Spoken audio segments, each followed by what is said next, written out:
the executive director for Kanachihi Treatment Center.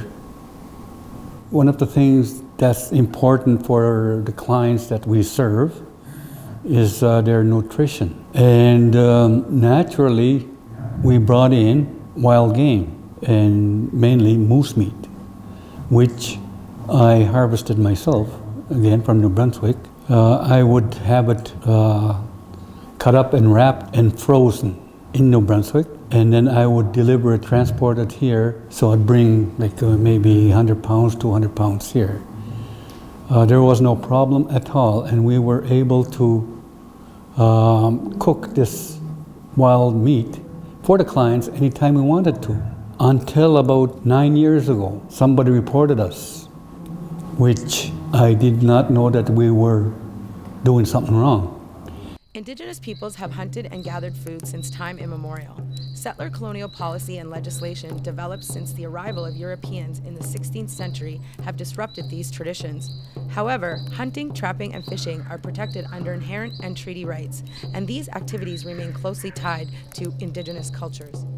In Ontario, it is illegal under the Fish and Wildlife Conservation Act of 1997 for wild game such as moose or geese to be commercially sold or served at restaurants. Wild game may be donated and served at special events based on the food premise regulation under the Health Protection and Promotion Act of 1990.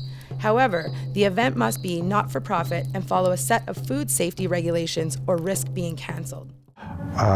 Issues that I have come across when we have ceremonies at the school is that we prepare dishes that are berries, wild berries and wild meat that we share at these ceremonies, not only for our food offering, but we pass it around to one of us, to each of us, and we share it until it's all gone, until every bit of it is gone, and it keeps going around that circle. And sometimes we're not, when we carry out these ceremonies, we don't have 2 weeks notice. And when we run into this situation, it creates a difficult situation for us to be able to take that role on. And so there is barriers for the health, for us to try and coincide with the rules and regulations when we can't accommodate the length of time. The applications that are in place now, that we just can't do it. The way things are set up now makes things really difficult for us to move forward. The health unit has taken significant steps to make wild game more accessible by also including an application that allows interested organizations to serve wild game on an ongoing basis instead of having to submit a separate application for each special event.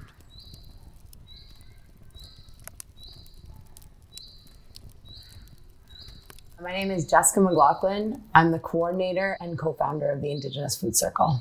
From Long Lake 58 First Nation, and this is about access to traditional foods in urban settings, most predominantly wild game, and how Indigenous people in urban centers access wild foods. The Indigenous Food Circle is a collaborative group of 22 Indigenous-led and Indigenous-serving organizations in the Thunder Bay region that aim to better understand and promote Indigenous self-determination around their food systems. In my work at the Indigenous Food Circle, it became very evident that Indigenous organizations that were serving Indigenous people in urban settings were facing exclusionary processes when trying to serve wild foods to the clients. People used to just come to our friendship center, and hunters would come and they would bring us a moose, sometimes a whole moose, sometimes a half a moose, and would donate it to our center. We used to be able to share that within our own programs, and used to be able to cook it together and have feasts with members of the community that used to come to our programs. And we also used to be able to give it away to people who needed food. And that was fine for the longest time until recently.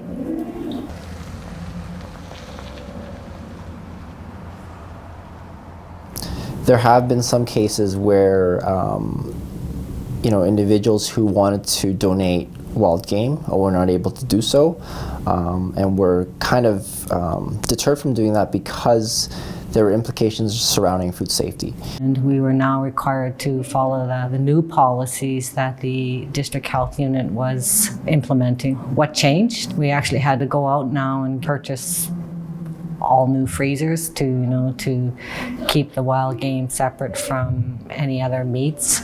We actually have to make sure that when we are cooking wild game that we do it separate from any other food cooking. And then the other policies with regard to keeping track of all of the hunters who went and hunted the food and where it came from and the date, and we had to actually implement a whole new system just to track that information.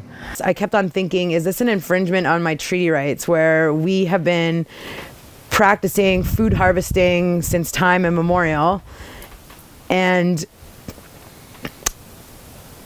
that these processes that were being put in place by the provincial government and then implemented by the Thunder Bay District Health Unit were further excluding Indigenous ways of knowing and making Western ways of knowing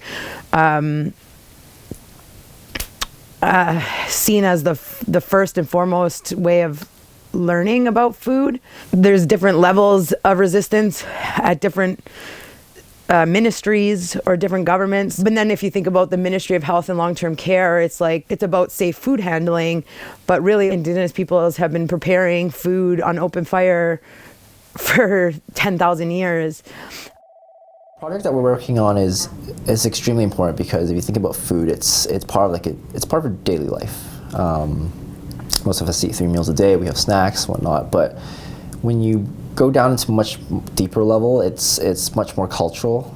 There's much more significance than just nourishment. It serves to bring families together, communities together, and from my understanding of Indigenous culture, it's what keeps the community together. It's what brings people together.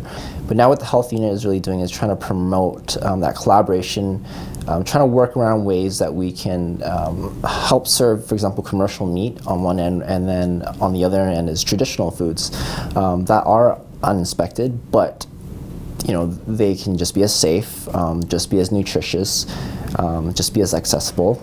I've been involved for a really long time in supporting Indigenous food sovereignty, and so forest and freshwater foods are an important part of that. I've heard people talk about this concept of living and dead food, right? So food that has elements to it that we respect the being that provided that, whereas much of our processed foods and other things are really in that category of dead foods, right? So, how we kind of nourish our body, it relates to that framing, right? So they say going with healthy living food that feeds your being, or foods that feed disease, and foods that are promoting ill health. But Indigenous food sovereignty, it's not brand new. It's something we've been doing for thousands of years. My mom's Haudenosaunee, so the Haudenosaunee Iroquois people were for the most part vegetarians. But I love moose, I love elk, but I also love Indigenous plants. We're not all meat. There's a lot of moving parts to Indigenous foods that we never really realized outside of Bannock, but it's so important now because everything has become so political, or I guess. Everything's become very social, I guess. You look at Truth and Reconciliation, residential school, all of that, and we can start addressing some of these things through Indigenous foods. Mostly the legislation around serving harvested game meat or fish. I don't know the verbatim. I don't know, but I just know that it carries with it. Or fine. So it's all these colonial systems that we are dismantling, and I'm able to dismantle part of it through Indigenous food, and it's necessary work. Food systems and food sovereignty and traditional food is such a fundamental, important aspect of self-determination for First Nations, and culture is a determinant of health, and being able to practice and your own culture and be able to make your own choices and self-determination basically is a very important part of redressing some of the inequalities that exist in our population. And we know though that we have to acknowledge that colonization and colonial policies are one of the biggest things that actually devastated Indigenous food systems in the first place. And so this is doing a part to kind of redress that.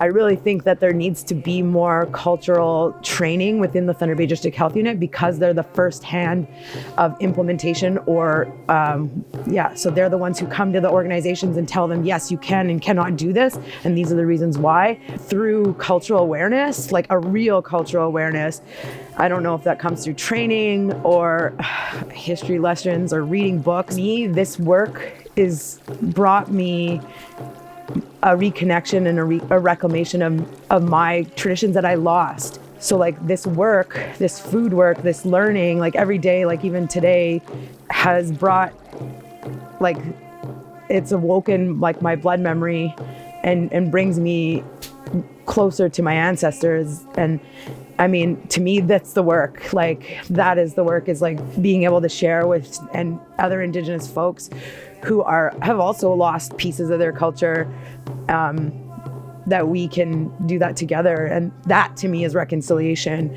And that's being driven by us and not anyone else. The Thunder Bay District Health Unit recognizes the importance of traditional foods for Indigenous communities around Thunder Bay. Their focus moving forward is not to simply determine if an organization is following food safety regulations or not, but also to support them in developing a plan to serve wild game. Projects like Understanding Our Food Systems is a leading example of how a commitment to collaborate, listen, and work together can make significant progress towards food sovereignty and self-determined Indigenous food systems. While there is still a long road ahead, the partnership between the Indigenous Food Circle and the Thunder Bay District Health Unit have resulted in a deeper understanding of how to work collaboratively, take responsibility for the mistakes of the past, and collectively dismantle structural racism and those systems that support it. Together, the Indigenous Food Circle and the Thunder Bay District Health Unit look forward to continuing the work to make culturally appropriate food more accessible in the region of Thunder Bay.